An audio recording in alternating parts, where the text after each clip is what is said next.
Golf, the lady with the blue box, she almost made Sarah cry with the question she's going to ask you. She's very worried that she'll be escorted out of the premises. I can't wait. What is it? Go ahead, ask your question. I didn't know it was such a controversial question, but I realized that people like you get asked so many questions and certain questions over and over again. And Okay. so I was wondering if there was a question that you would like to be asked and that you think, why hasn't anybody asked me that question? So is there a certain question you would ask yourself if you were Why did asked? she almost make someone cry with this question? Because Sarah was a bit worried about, she couldn't answer that question. I was like, no, don't ask that question. And she did, actually, so go ahead. I asked a different question later about Harry Potter, so I think we're okay, but... What do I wish people would ask me? Oh my gosh. My mind is blank.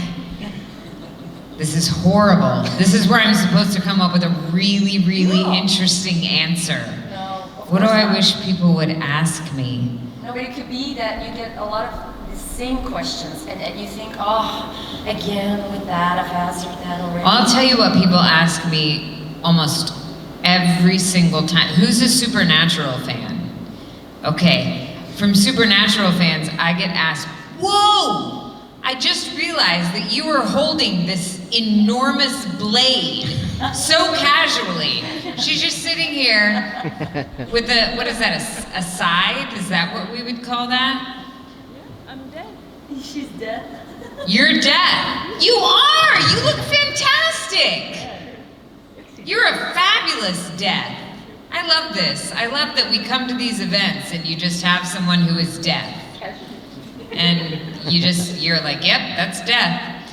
I get asked by Supernatural fans all the time, more than anything else, what it's like to kiss Jensen. I don't ever need to be asked that again. And the thing is, like, that's a trick question. You can't answer that correctly, ever. There's no good answer to that question.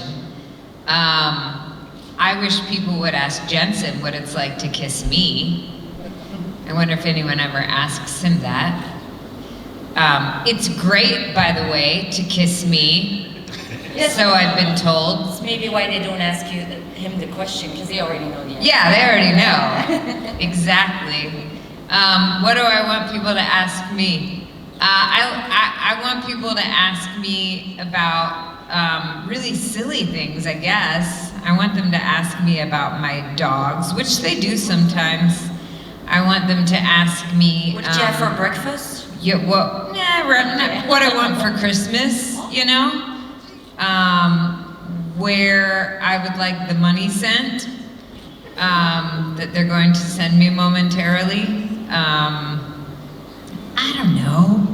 I mean, any question's good. You know, what do you want to ask me? Ask me something that's like, what's the question you really want to ask that has nothing to do with, like... So I don't know if it's your first time in Belgium? It is. Okay, and have you tried the fries over here? I haven't had fries yet. Where's the best fries? Oh, I don't know, just in Belgium overall, because there's this, in America they say French fries. Right. But it's actually...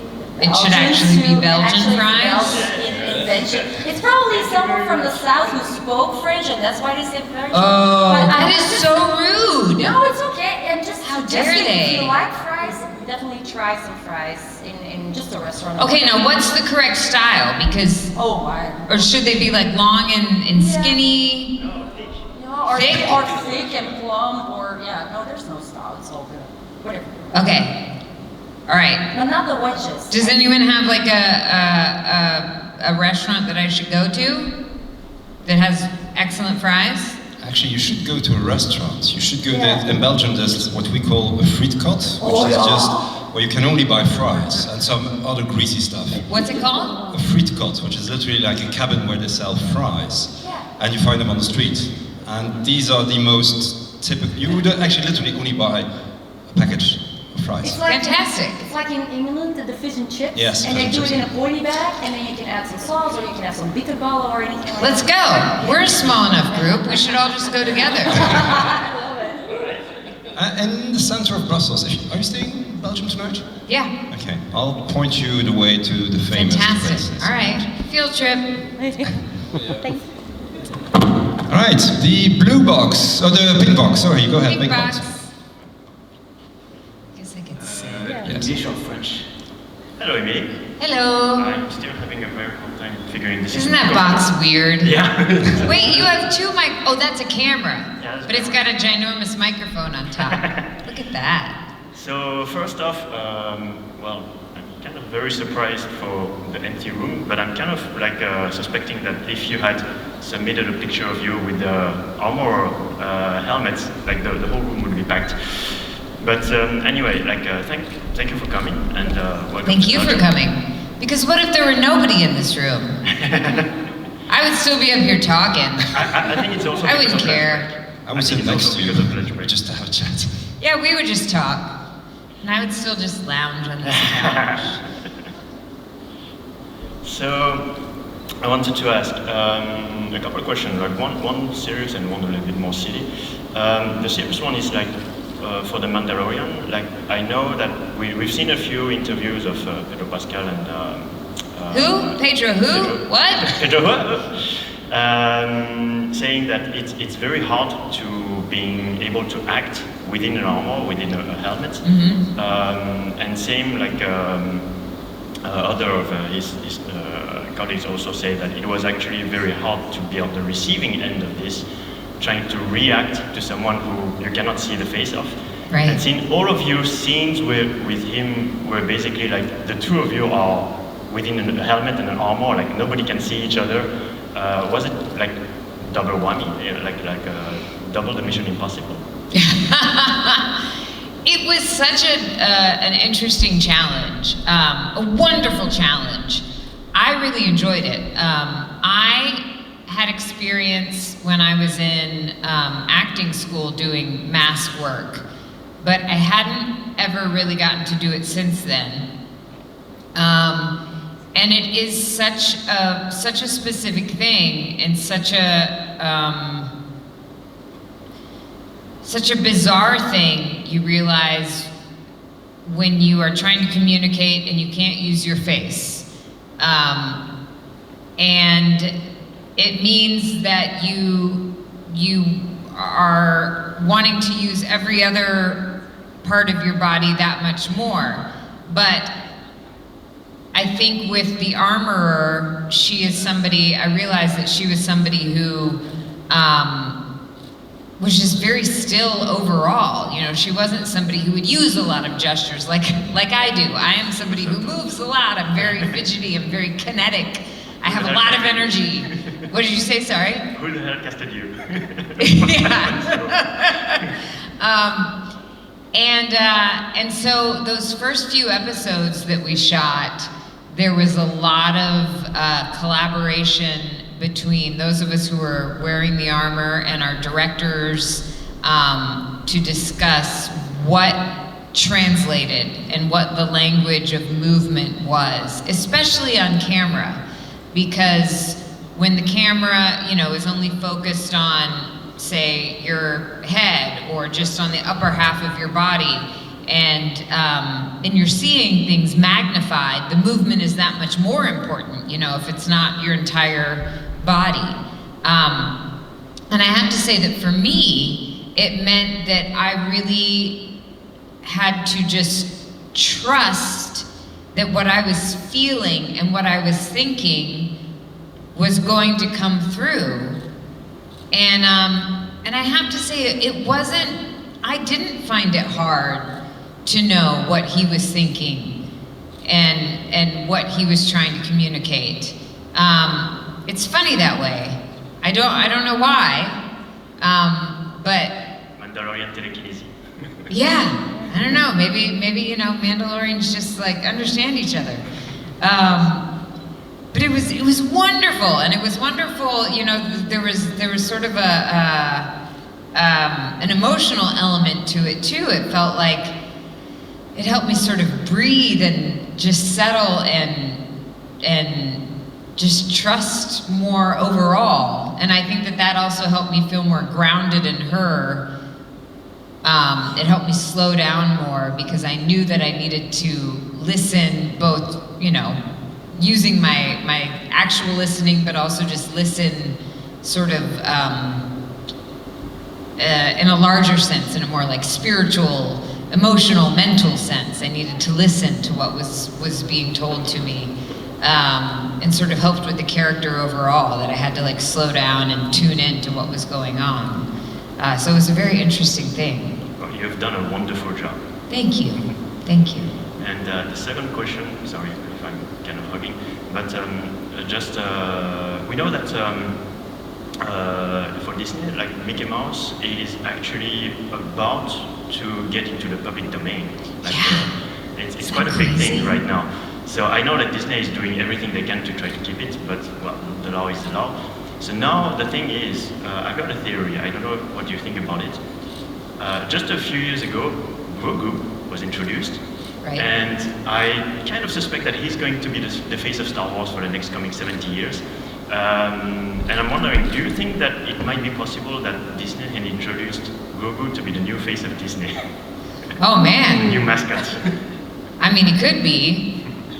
But we can't replace Mickey, come on! Grogu is a good candidate. Grogu is a diva too. I bet Grogu might be trying to take over for Mickey. I mean, that guy's always trying to get in the spotlight. And he thinks his ears are so much better than Mickey's. You should see him on set. He never wants to come out of his trailer. He's always asking for special food. Oh, that guy.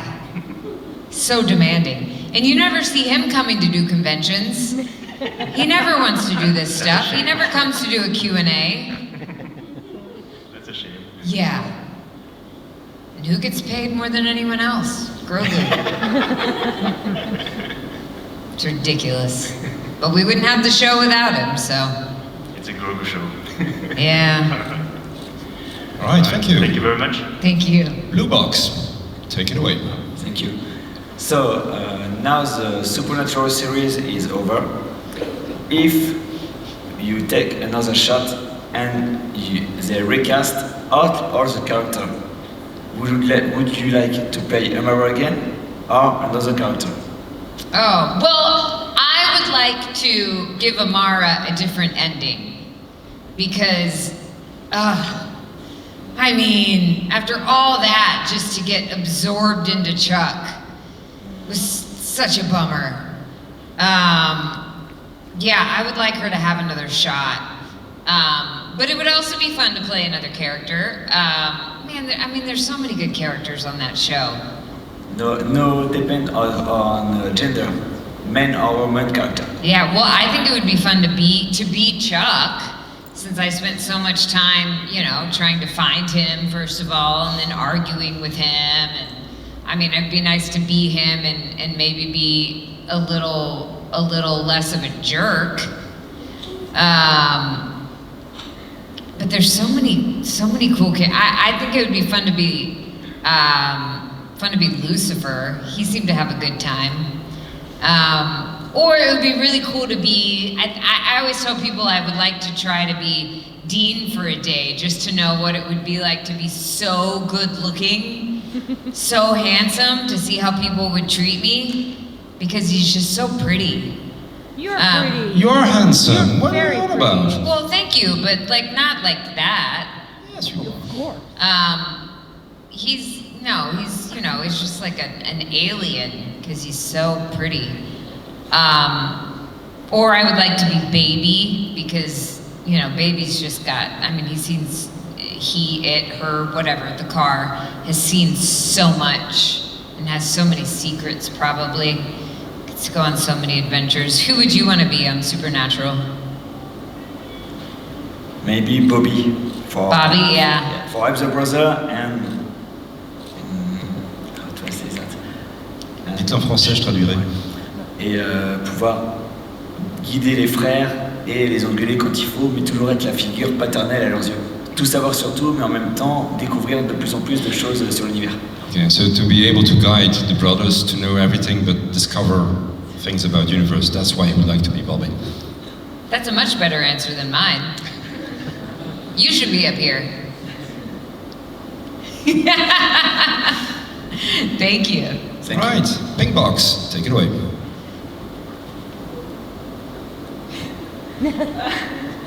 Hi. Hi. So my question is not supernatural or Star Wars. Really. Okay, that's fine. Yeah. It's about The Mentalist. Awesome, The Mentalist. Yeah. And I just wanted to know like how it was to get in a cast that was already here for so long, and also if you had some memories to share. Yeah. So sorry, the first question was how, would you repeat that? Like how it was to arrive in a cast that was already here for so long. Uh-huh. And yeah, like how did you feel? And also I loved your character. Thank you so much. Yeah, The Mentalist.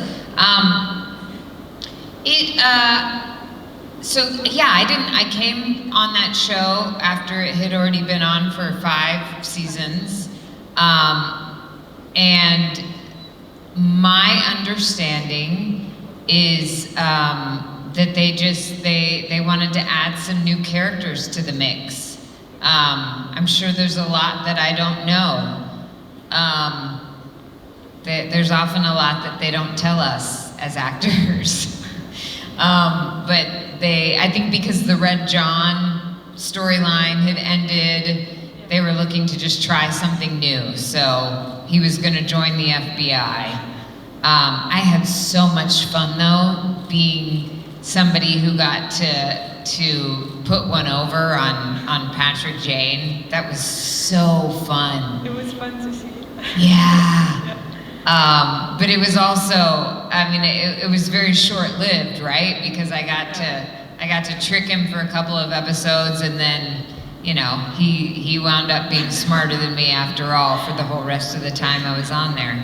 And it was a fun show to be on. I was telling the audience yesterday though, it was so confusing to me to understand how to play a character who every single week had to forget how smart Patrick Jane was. Because every single episode, I had to say, no, there's no way he's gonna solve this. There's no way he's gonna figure this out. Patrick Jane, you're wrong. And every single time, of course he got it. And so I had to have a certain amount of amnesia every week and you know, let him solve the crime and go against him, even though he was always the smartest one. We had a lot of good times. I remember having so much fun with oh my gosh, now I'm forgetting people's names. But when I would shoot stuff with Cho, and we were on stakeouts and stuff, I had the most fun with him. And a lot of the guest stars were just so great. And I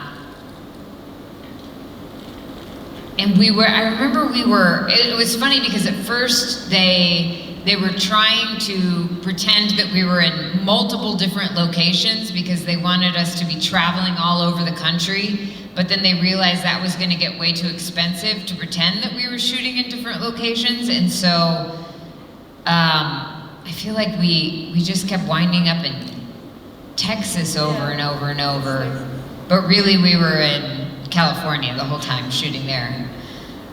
So that's the magic of television for you, I guess. But it was a fun experience on that show, and that was before I ever got cast on that show, that was my parents' absolute favorite TV show.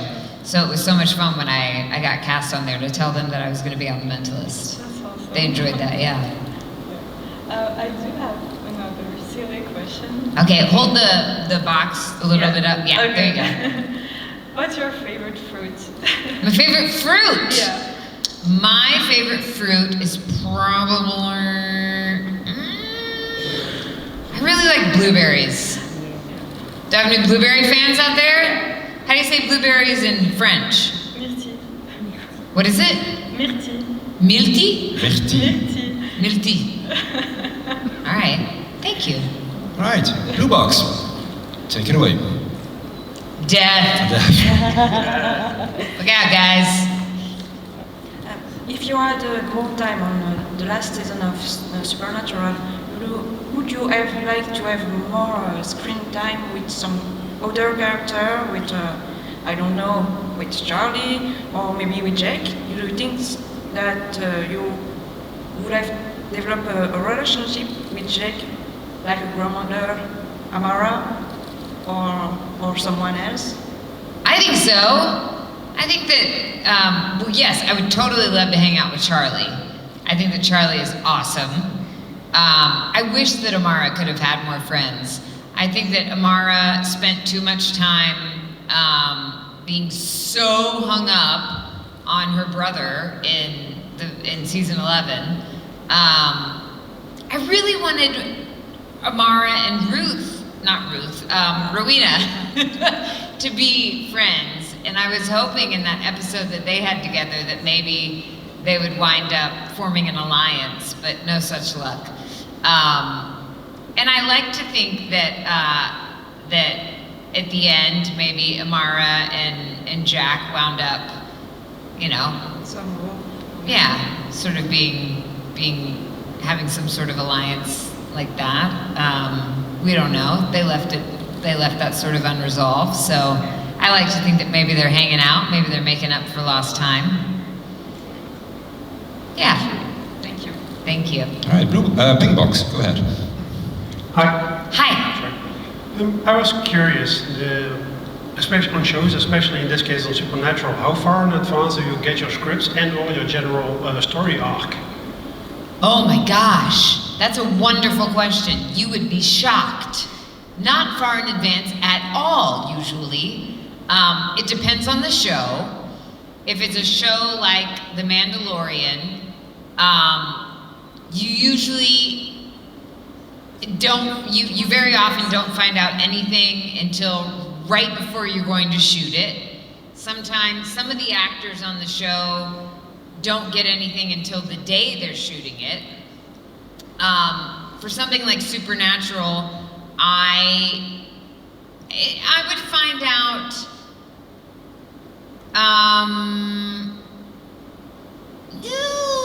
sometimes like a few weeks before. It really depended on where we were in the season. Sometimes they knew kind of where they were going with it. And so I would find out a few episodes beforehand, kind of the idea they had of where it was going to go. Sometimes though, I remember in season 15, I was shooting one episode, and I remember I was shooting a scene with Jared and Jensen, and Jared said, he said, "Oh man, the next episode's a really good one for you, isn't it?" And I said, "Huh?" And he said, "Yeah, you're doing a lot." And I said, "Huh?" And I had no idea I was even in the next episode. No one had told me. No one had checked to see if I was available to shoot it. Fortunately, I was. But I had no idea because it was just, everything was so happening so fast. There's so many schedules that are being coordinated. There's so many pieces that are coming together that sometimes things just happen too quickly. You guys would be amazed and shocked at how many moving parts there are and how many things fall through the cracks and how amazing it is sometimes that things even get made properly and how amazing it is that they're good. And thank goodness that it all works out.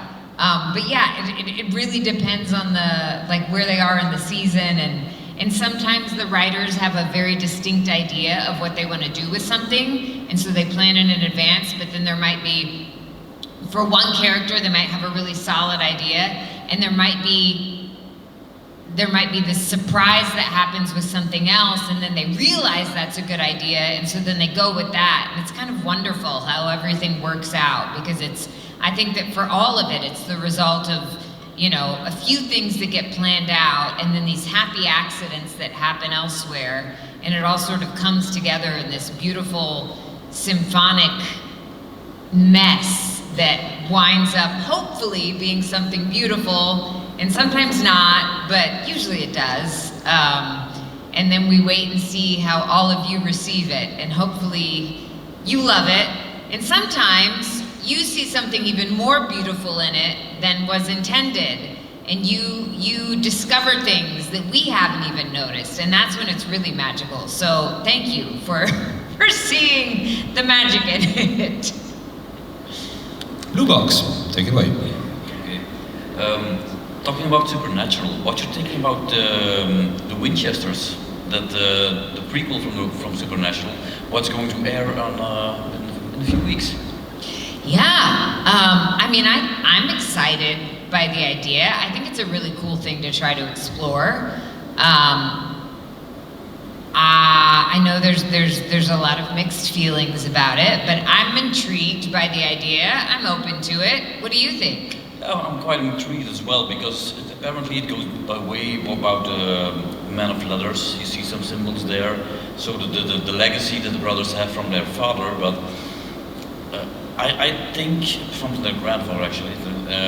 But it's quite a big controversy, because if you see in Supernatural, their father John doesn't know anything about monsters, and he starts hunting because their mother Mary got killed. So how do you think the chance is going to pull that off?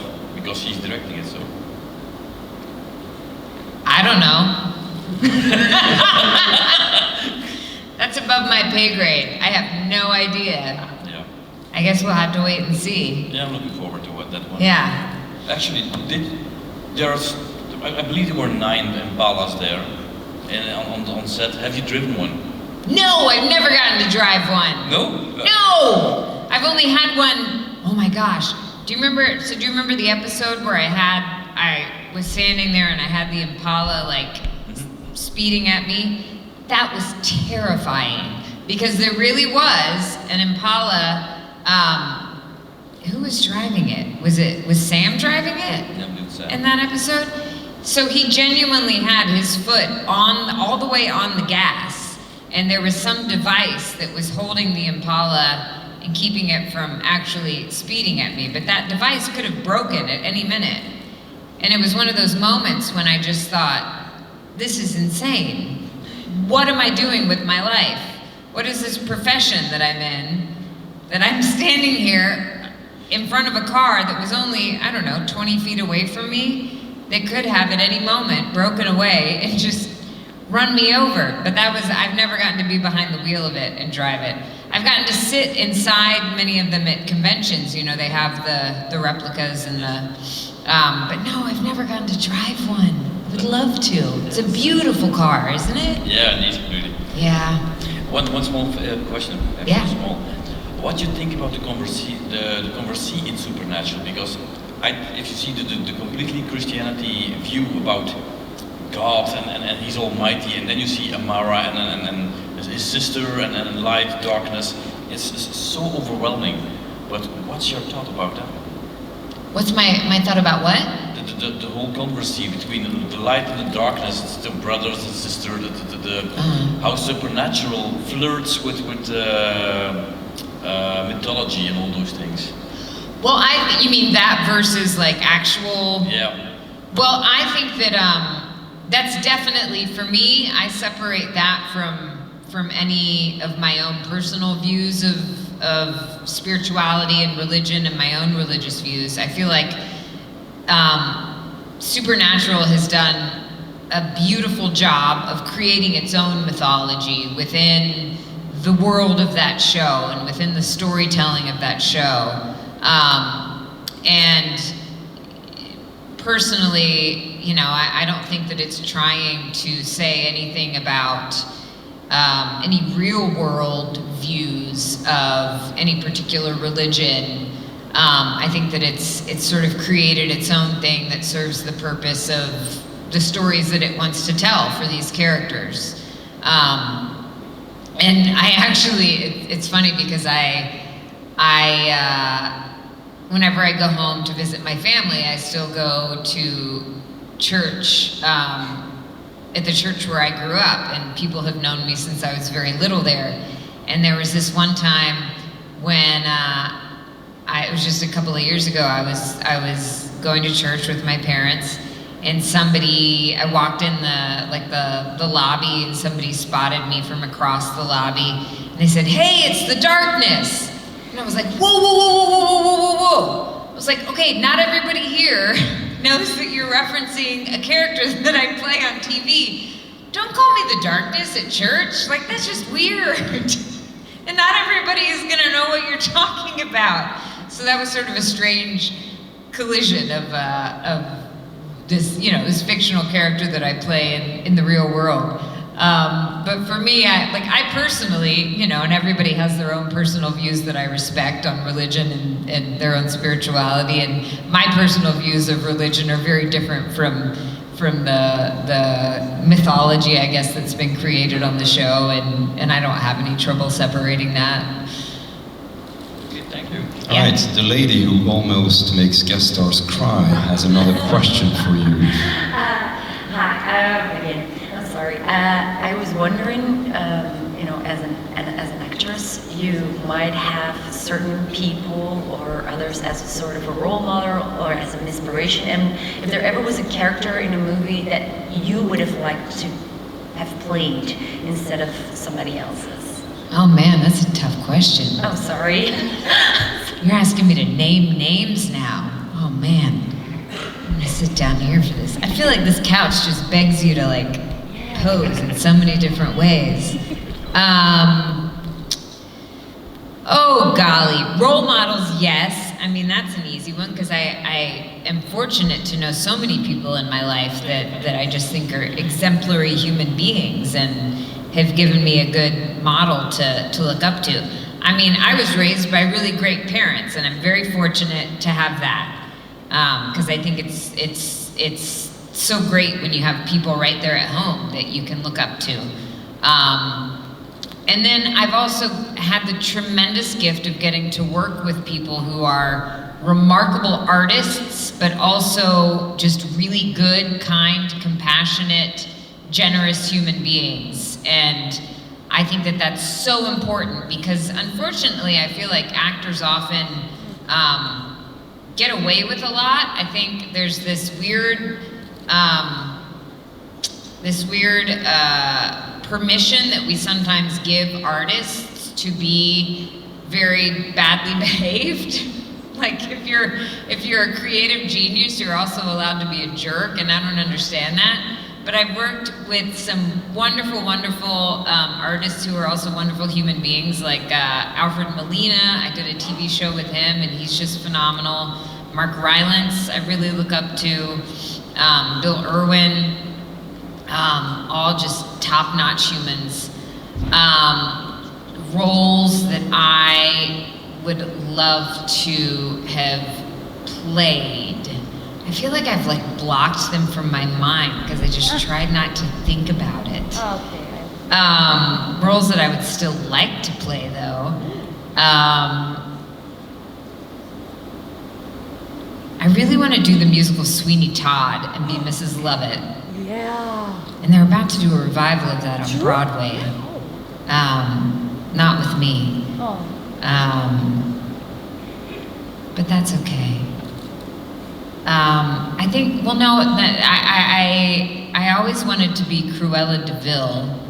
They've done 101 Dalmatians so many different ways, so many different times now, but who knows, maybe they'll do it again. Maybe on Broadway, and then you'll be the one. Oh yeah, we could have 101 Dalmatians on Broadway, why not?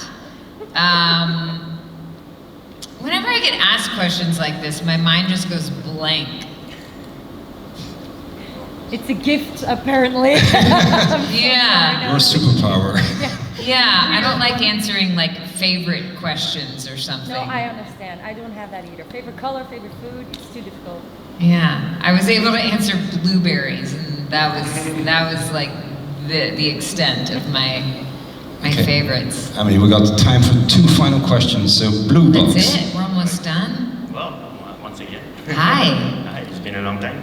I wanted to ask, like, was there one particular day in production or pre-production or anything that really like defined you? Like one day that made you think, okay, yeah, this is the reason why I'm doing this job. On a particular show? No, anyone. Just any day that really marked you, like you really remember fondly of production or anything. Fortunately, I have so many days like that. Thank goodness, because I have to tell you, this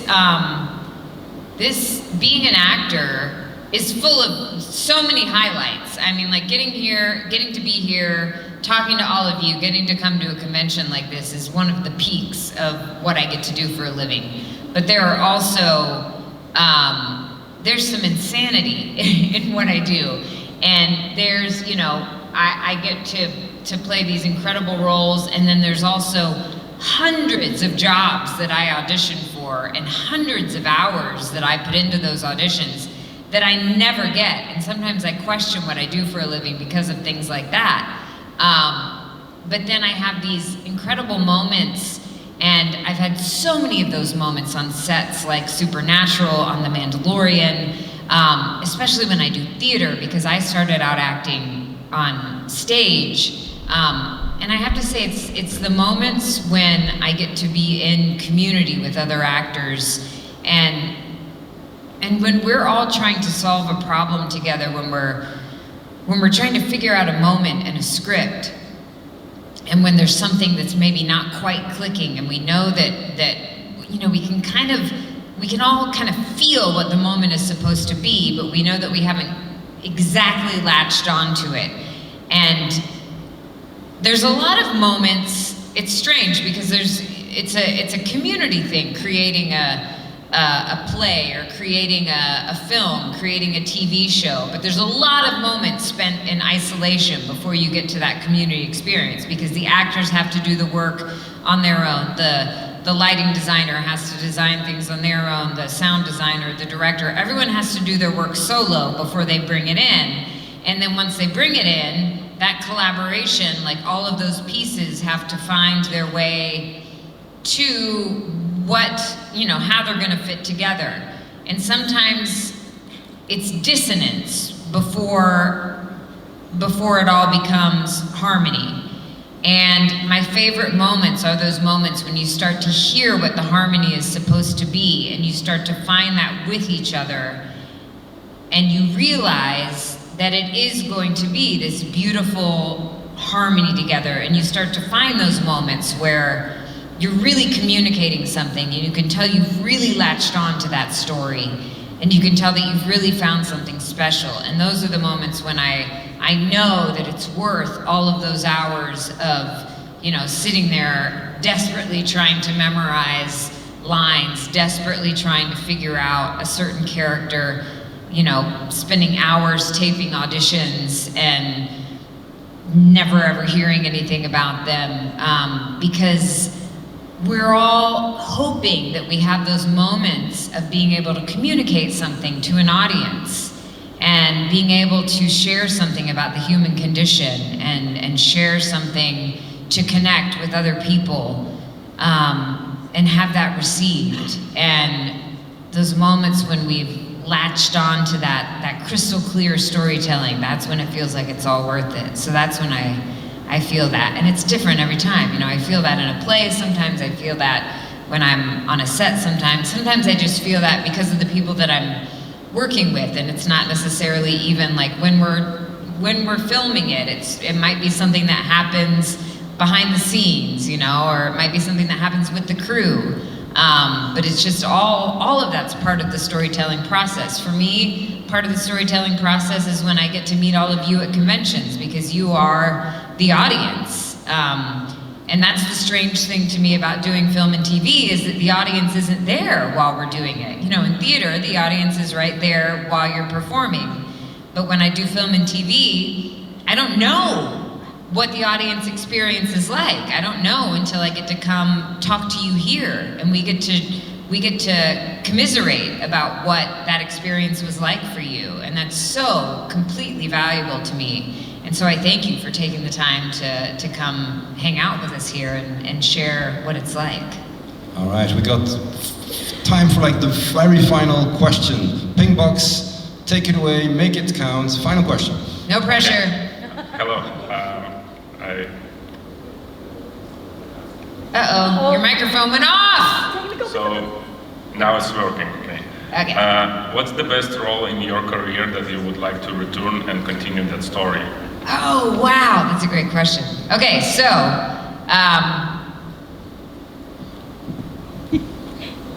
well, it's a role that I doubt any of you got to see, because it was I did a play several years ago. It was a play called Nice Fish. And it was, do you guys know who Mark Rylance is? Actor? Okay, well he's a wonderful actor. He's done a lot of films, so you can see him. You don't just have to see him on stage. But he was one of my bucket list performers, and I got to be in a play with him. And it was this play, what's the quickest way to tell this story? This character, her name was Freya, and she was based on the Norse goddess Freya. But she was wild because she was Freya, but the play was set on a frozen lake in the Midwest in the United States. And these Norse gods had sort of collided with these two Midwestern fishermen on the last day of ice fishing season.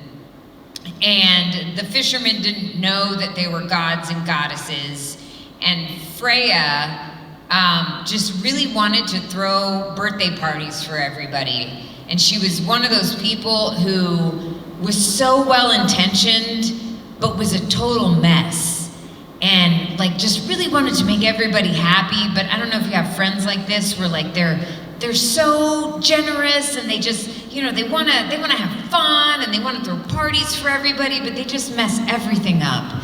And that's how she was. And it was so fun to play a character like that because I'm far too I guess conscientious to be able to make a mess like that without noticing. In the play, we had moments in the play where we would improvise like big stretches of the show every night. So we would come out on stage and we didn't necessarily even know what we were gonna say, which was terrifying and so much fun. And the show had moments of beautiful depth and just wild madcappery. And it was the most challenging thing I've ever done.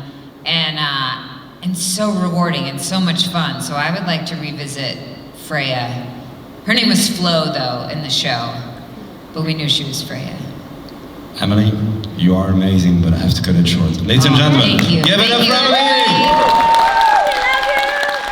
And if you think of any more questions, just come by my table and we can talk there. Apparently, you can have fries somewhere here in the building. Oh, bring me some fries. Yeah. That's not an order or Fries. anything. Bring Emily fries. Yeah. Thanks, guys. Thank you. Have fun. Bye.